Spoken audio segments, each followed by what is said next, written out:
Agaw eksena ang kapos actress at beauty queen na si Herlyn Bodol sa naganap na GMA Gala 2024. Aksidenteng nadapa sa stage ang komedyante habang inirampa ang suot niyang Birth of Venus. Masterpiece na gawa ni Leo Almodal na ibinabase sa painting ng Italian artist na si Sandro Botticelli. Sa kumakalat na video sa social media, makikita ang kapos star na naglakad sa stage at ibinandera ang suot niyang gown na halos kita ang kanyang hubad na katawan. At si Barbie naman kumaripas ng takbo para i-rescue si Herlyn na nadapa sa stage. Ngunit nagmukhang nagkamali ng apak si Herlyn sa isang bahagi ng stage kaya siya nadapa. Agad namang sumaklolo ang mga taong nasa harapan niya based sa isa pang video.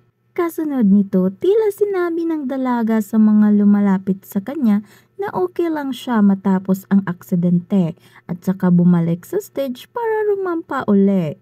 Iba't iba ang reaksyon ng netizen sa nangyari kay Herlyn, pero mas marami akong nakita na nagsabing sinadya ang pagkahulog para mag-agaw eksena sa event. Narito ang ilan ng mga komento.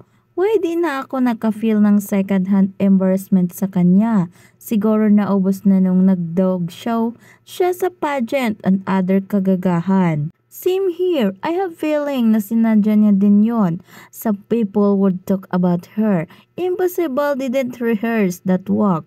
Kahit didn't rehearse, you would think that she's aware enough na may landing doon or baka boba lang talaga. Half of me medyo naawa, the rest natawa.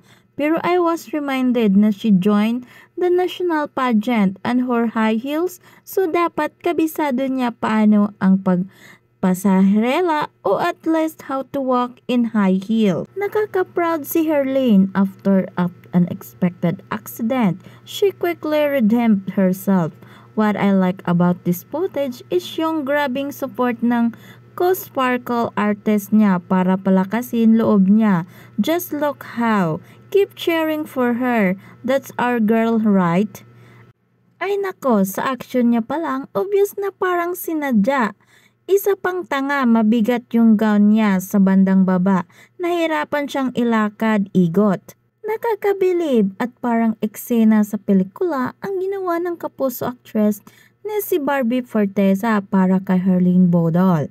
Dahil habang panay ang emote at post ni Barbie sa mga nagpe-picture sa kanya sa entrance ng GMA Gala, ay bigla siyang nagtatakbo parang alalayan si Herlyn na nakita niyang nadapa sa entablado habang rumarampa.